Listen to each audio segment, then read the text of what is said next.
Magandang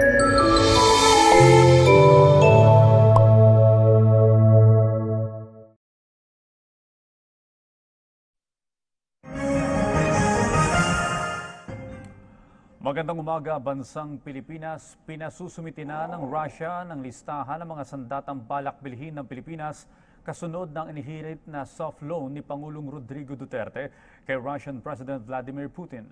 Ayon kay Foreign Affairs Secretary Alan Peter Cayetano, hinihintay na anya ng Russian Federation ang proposal ng bansa sa mga kukuning baril at iba pang military equipment.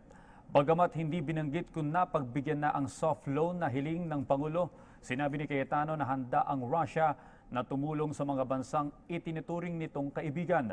Kabilang sa mga kasunduan niligdaan nila Foreign Affairs Secretary Alan Peter Cayetano at Russian Foreign Minister Sergei Lavrov ang hinggil sa defense cooperation, nuclear energy, tourism, agriculture, trade and industry, foreign affairs, transportation, maging ang culture and arts.